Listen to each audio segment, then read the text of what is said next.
Hello and welcome to our review of week 2. This week we considered how we've misused our gifts to exploit other creatures and then justify their exploitation.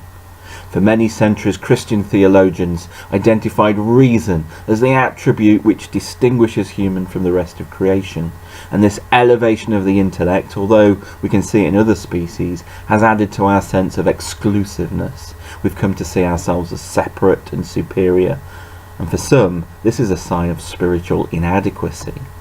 However, there's evidence of an alternative, more creation-centered theology in the Old Testament, but it is hidden.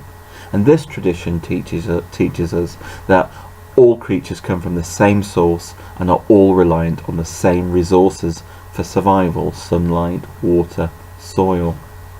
The wisdom of this tradition suggests that when we grow in the spirit of love, then we become more aware of the hidden unity of creation, and this deepens our relationship to it.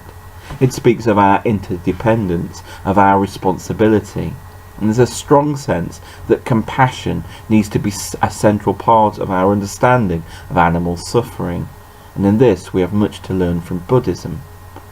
Perhaps our survival as a species depends on our willingness to confront both our vulnerability and our capacity for cruelty. We considered how our vulnerabilities can open us up to the suffering of others, and how an acknowledgement of our cruelties can transform us.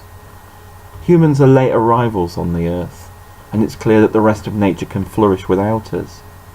The awareness of this should teach us some much needed humility. Let us be reminded that other animals have much to teach us in their integrity and simplicity. We may have our own gifts, but so do other non-human lives. Of the many contributions that resonated with me, I'd like to pick out the following from Michael, Julie and Joan. For me, they read like passages from Advice and Queries, which so many British friends have turned to for guidance. Live simply. Cherish everything and everyone. Strive to live in right relationship with everything and everyone. Live with gratitude and wonder in every moment. Try to see the world, even the smallest things, through the eyes of other beings. Listen deeply to what that teaches you and give thanks.